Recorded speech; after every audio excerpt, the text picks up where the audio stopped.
ladies and gentlemen. The story you are about to see is true. The names have been changed to protect the innocent.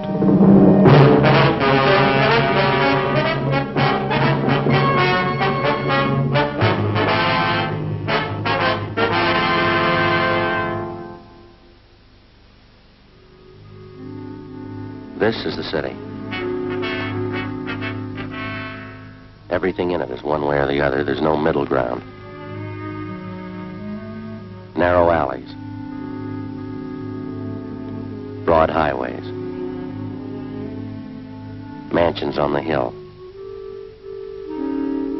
Shacks in the gullies.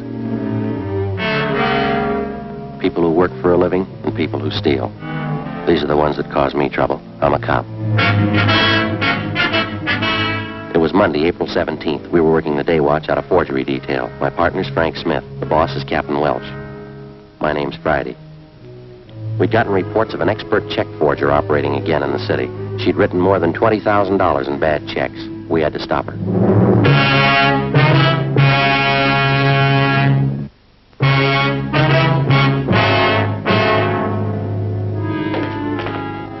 Morning, Joe. Hi, how'd the weekend go? Oh, pretty slow. Stayed home, did some gardening. How about that new lawn you put in? How's it doing? Well, there's only one solution. If we want to garden, we're going to have to move. Well, why? What's the matter now? Same old thing. Gophers? Happens every year. I don't know why I try anymore. It's just a waste of good grass seed. Joe, Frank, Yeah, Ferguson. Captain wants to see us. Okay. What's up, Fergie? You ain't gonna like it. What's that? Skipper will brief us. Morning, Skipper. Hi. You two finished up on the Meyer case yesterday, that right? Yeah, it's all washed up. We're clear. Good. Then you can start on this one right away. You work with Besser and Ferguson here. Well, what is it, Captain? The grandma case. I had a hunch, Joe. What have we done to deserve this? There's nothing any of us have done. It's what we haven't done. I want her stopped once and for all. We any closer to her than we have been, Fergie? Just about the same, Joe. That's the reason I'm putting two more of you on it. How well do you know this case? Well, just what we've heard around the office. Frank? Same here. I could stand some briefing. Ferguson? Connick, you must have heard how she operates 3 months out of the year, April, October, and December. That's all. She's never been known to change the schedule? Not as far as I know. She's been doing it the same for 9 years. All the phony checks she cashes are personal checks. That's right. She never writes them less than $2, never more than 100. 9 years. She been going that long? 9.5. It'll be an even 10 this October. You want to check them out on the totals, Ferguson? Yeah, up to and including the first of the month, she's cashed 1,273 checks. The total's a little over $22,000. Anything special about the way she writes the checks? Nothing but the signatures. There's an alias list on it that'll knock your eye out. More than 200 different names. Her description's still the same. About 50 years old, kind of plump, nice face. A few minor changes. Last year, she had gray hair, dressed very plain. This year, she dyed her hair black, dresses a little more expensively. 9 years. That's a long streak of luck for any paper hanger. That's just it. This old gal's not just an ordinary paper hanger. She's no amateur, now don't get me wrong. But she doesn't operate like any check forger I've ever known. She contradicts part of her MO, part of it she doesn't. She takes chances an ordinary paper hanger would never take, and she gets away with them. Take a look at just one of these exhibits. 28 checks passed on the same chain of grocery stores, same company. Pass them all in 1 month? Nope, that's just the point. 2 years ago, she passed 14 of them, spread them out over a period of a month. Last year, she passed another batch of 14, all within 3 days. 1 year, she used a different name on each check. On this batch, she used the same name. Well, does she have identification when she passes these checks? Always. Phony driver's license, social security card, the works. Then she's got that sweet grandmother smile of hers. Clerks rarely turn her down when she shows up at the check. You can get used to various descriptions on her, too. Give the file a look. Hardly 3 of the check victims can get together on what she looks like exactly. Well, where are they getting stung the most? Downtown or out in the neighborhoods? The neighborhoods. Anywhere from the beach area to the valley. Well, that whole file, Skipper, that's not just her work, is it? Every last bit of it. We can't fit it in a 6-foot shelf. In 9 years, I've had 5 teams of men work this thing. None of them reached her. You and Friday make the 6. Yeah, well, it's April 17th. How's she doing so far this month, Fergie? Cashed $602 in checks we know of since the first of the month. Same general description, same general M.O. No fresh leads? She's been operating 9 years, Joe. Yeah. She's just as good as ever.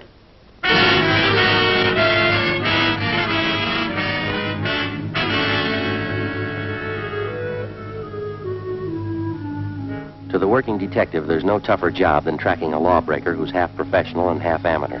You can expect a criminal who's entirely professional to react generally the same in a given set of circumstances. The same with the amateur. But take the two, the professional and the amateur, and intermingle their possible and probable reactions. You'll likely have a sound reason why and how an elderly woman could victimize merchants with $20,000 in bad checks over a period of 9 years without being caught.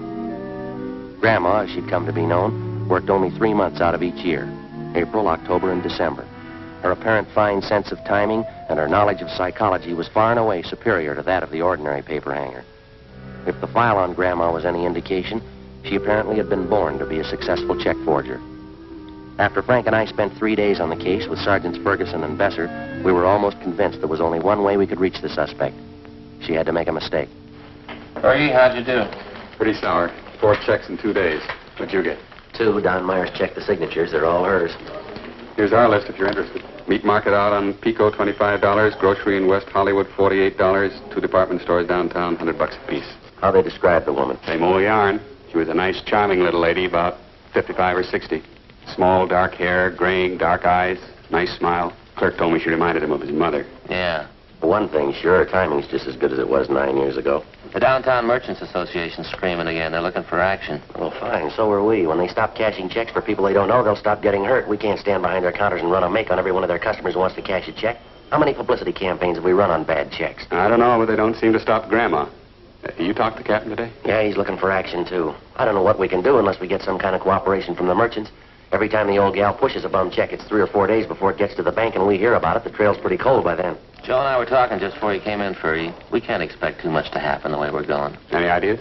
Well, more men and more stakeouts. The captain says he'll buy that. That's about all we can do. Another 10 days and April will be over. Grandma will be through pushing checks until October again. I don't know, Joe. Her formula's too perfect for me. There's got to be a flaw in it someplace. Yeah, sure. All we got to do is find it. You got out a bulletin on that revised description of her, Fergie? They're all taken care of. Special notices were mailed out to the merchants. I'll get it. Forgery, Smith. Yes, sir. Oh? Yes, sir. We'll be right out. Thanks. Anything? Yeah, a supermarket on North Temple just got hit with 2 checks. Yeah. Clerk says the woman reminded him of his mother.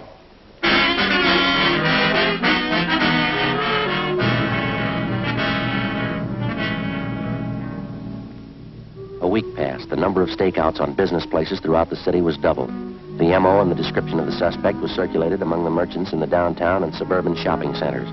Clerks were especially warned to be on the lookout for. The precautions went for nothing. Grandma's checks kept showing up at the rate of 2 and 3 a day. On April 27th, she passed a check for $50 at a delicatessen on Hollywood Boulevard. We drove out to interview the owner, a Mr. Hammerston. She's the nicest old lady I think I ever met, Sergeant. Sure surprised me. Say, you wouldn't care for a piece of liverwurst, would you? It's a new brand. Don't know whether my customers are going to like it or not. No, thank you. Had you ever seen the woman before, Mr. Hammerston? Oh, I guess she'd been coming in here for at least a week or 2. Said she was new in the neighborhood. We used to get gabbing all the time. Mm-hmm. Did she do much shopping here, sir? Quite a bit, yeah. Always paid in cash.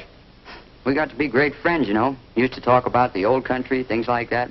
Well, she said she came from the same town in Finland my folks did. I guess she was just buttering me up, huh? Well, that's the way it sounds, yes, sir. Had you ever refused to cash a check for her? No. She never tried to pass one, just this once, and I did it. Do you have one of those circulars that we sent out on this woman? Well, I'm ashamed to say it, Sergeant, but I have. Hanging right back there in the storeroom. Thing is, I never connected the two, the woman and notice. The way she looks at you, you know? Like it'd be a heel even to question her. How was she dressed the last time she was in? Do you remember that? You know? Had on a black coat. Oh, I told you that. Very plain-looking clothes, like any other housewife. Print dress, some kind of scarf around her neck. That's about all I noticed. How about that description of her in the bulletin we sent you? That fit her pretty well? No, I guess so. Didn't seem exactly plump to me, though. Kind of a nice figure for a woman her age. Well, do you know if any of your customers were acquainted with her? No, I wouldn't know that. She acted as though she knew some of them, but, well, now that this has happened, I can see she was just putting on. She was a great disappointment to me. Now, she is to a lot of people, sir. I used to josh with her all the time. Is that so? Yeah. She seemed like a real good sport. Fine personality, joshing all the time. Just as homey as you please. Mm-hmm. Fits in with the other descriptions. Say, how are you ever going to catch somebody like that? Well, we're not sure we will, sir. Yeah? They're going to like this.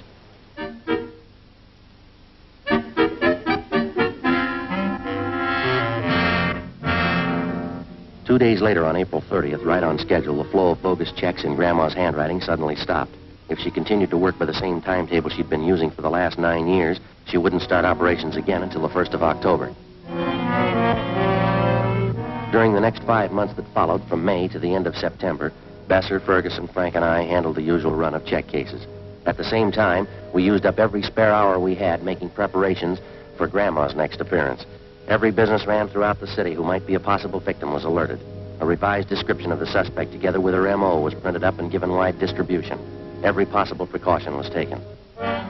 October came. Grandma started on the 10th year of her forgery career without a hitch. On October 1st, she cashed a check for $75 at a large downtown woman's shop.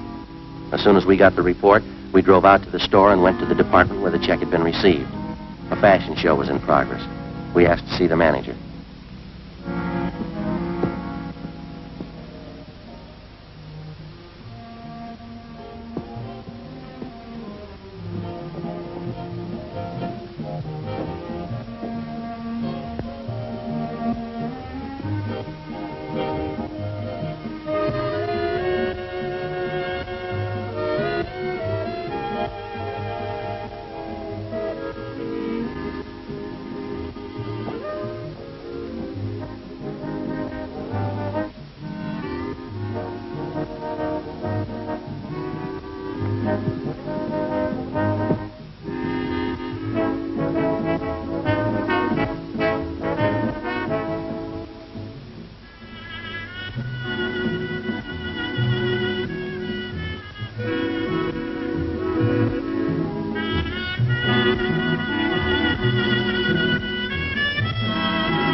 Montrose, this is my partner, Frank Smith. My name's Friday. We're from Forgery Detail. Oh, yes, about that check, is that right? Yes, sir. We're having one of our autumn fashion showings this afternoon. It usually keeps us pretty busy. Yes, sir. Are you the one who authorized this check to be cashed? Yes, I okay all the checks that we cash in this department. And you okayed this one? These are your initials? Yes, that's right.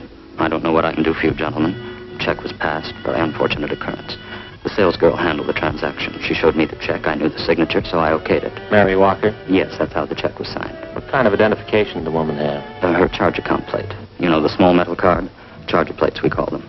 I recognized that and the signature immediately. You know this Mary Walker pretty well, do you? She's one of our best customers.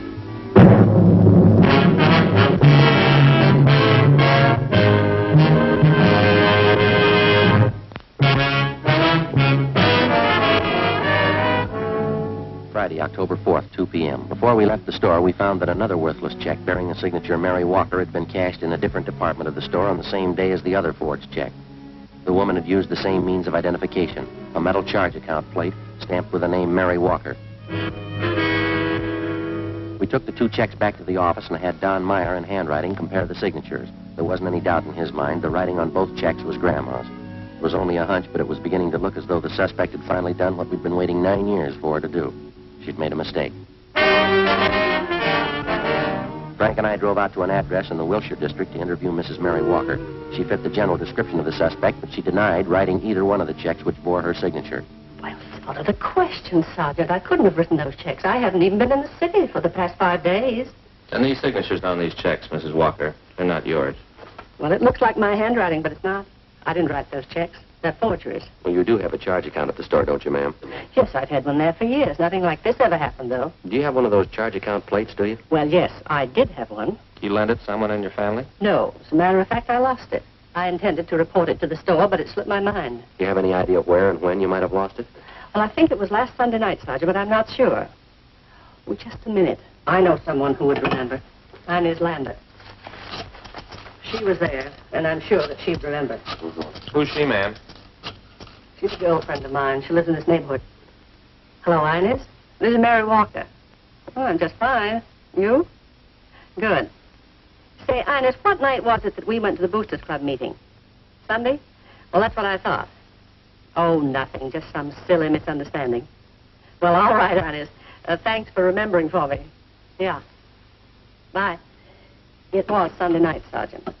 Inez Lambert and I went to the neighborhood Boosters Club meeting, and I'm sure that that's where I must have lost it. Well, and you think the charge account plate just fell out of your purse, is that it? Either that or it was taken. Why do you say that, ma'am? Well, it's a very serious thing, and I didn't want to mention it. What's that? Well, I left my purse on the chair next to me part of the evening. And when I got home, I thought I was missing a $5 bill out of my change purse. I didn't notice then that the charger plate was gone. Do you remember who was at that meeting, Mrs. Walker? Oh, 40 or 50 people at least. How many women would you say? Oh, a dozen, I suppose. Now, I'm not accusing anyone of robbery, Sergeant. I know that that's a very serious charge to make. Do you know if one of the club officers might have taken a list of those present? Oh, they don't have to. We do the same thing at every meeting. What's that, ma'am? We all sign the attendance book when we leave.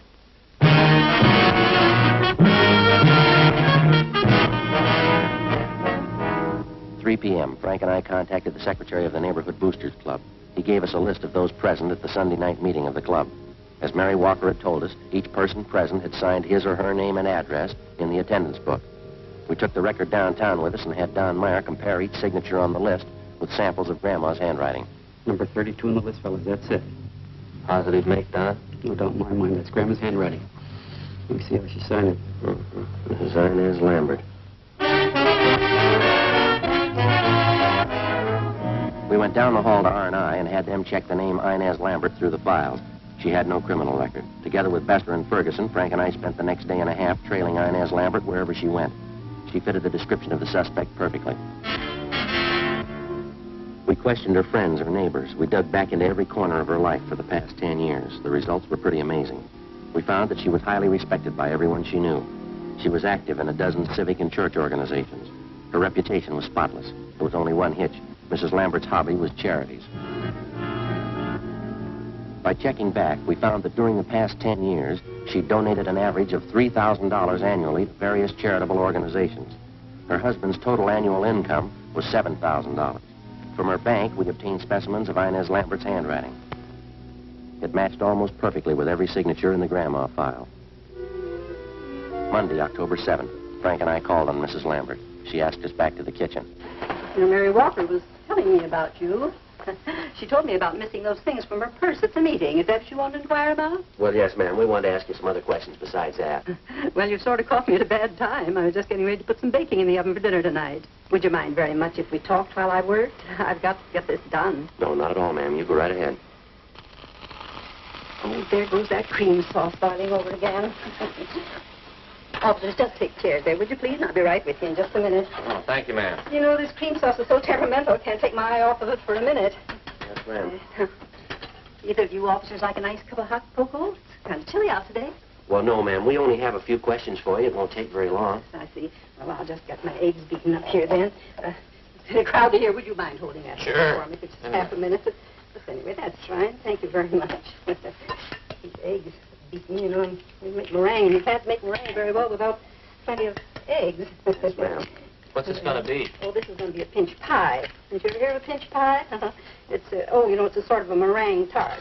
I'll just beat these up nice and fluffy. Sorry, I'll take it, please. Sergeant, would you mind handing me that cup of sugar right back up here, or some sugar, and I'll put it right in the Yes, cup ma'am. here. There's a cup here. Do you This is a whole pack. No, well, either one. It's all right. Thank you very much. Just pour a little. That's enough. Thanks very much. Make it rather nice. There we are. Beat these all up nice and fluffy.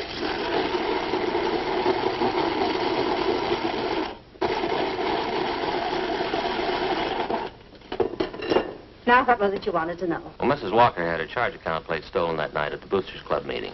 Someone's been using it to cash bad checks in her name. Is that so? Well, Mary didn't tell me that. The same person who's using that charger plate has been cashing bad checks all over the city. Been doing it for some time now. Oh, my.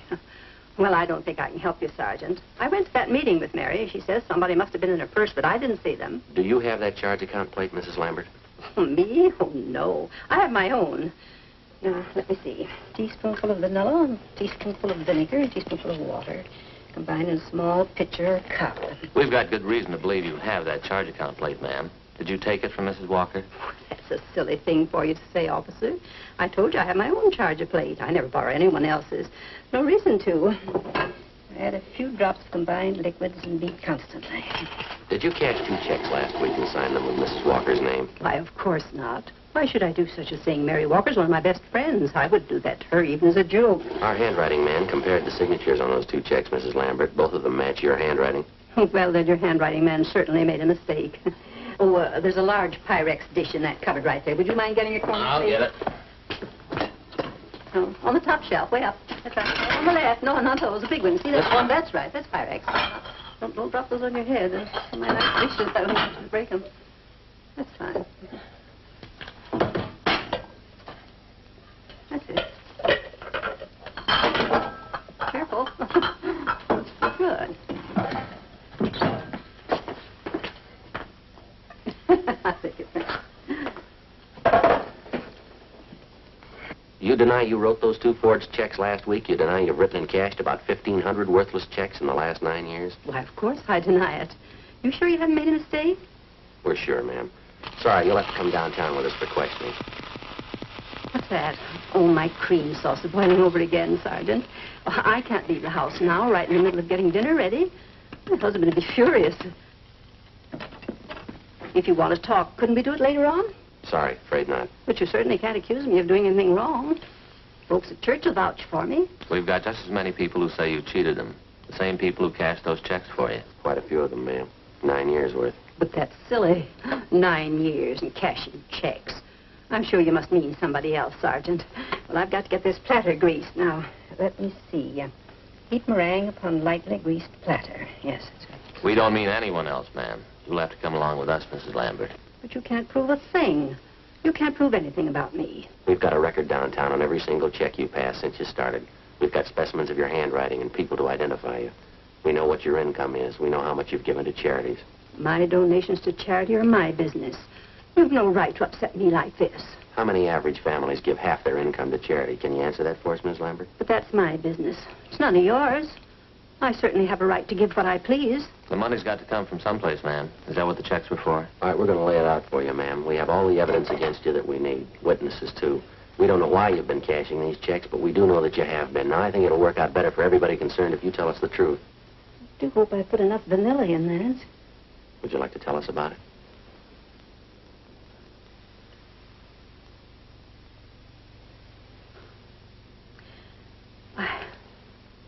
I never thought about anyone finding out, I guess. I guess I should have expected it, shouldn't I? Yes, ma'am. It'll be terrible, I know. He'll never understand. Who's that? Albert, my husband. He'll never understand. Would either of you like a cup of coffee? No, thank you, ma'am. The money wasn't for me, you know. Not $1 of it. I can prove that for you. Yes, ma'am. It was all for charity.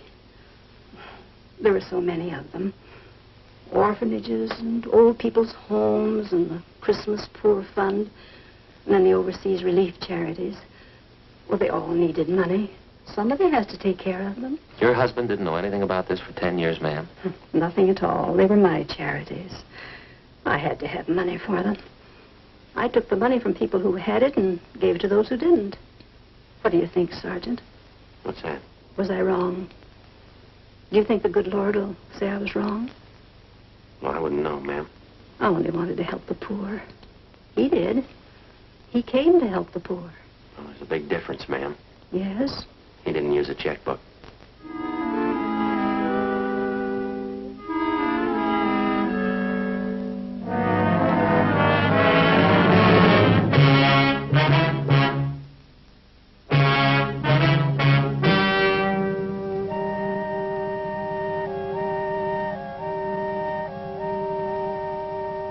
On December 17th, trial was held in Department 81, Superior Court of the State of California, in and for the County of Los Angeles.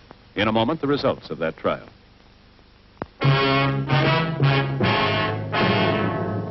The suspect entered a plea of guilty to 2 counts of forgery, and the remaining charges were set off the calendar. She received the sentence as prescribed by law. Forgery is punishable by imprisonment in the state penitentiary for not less than 1 nor more than 14 years.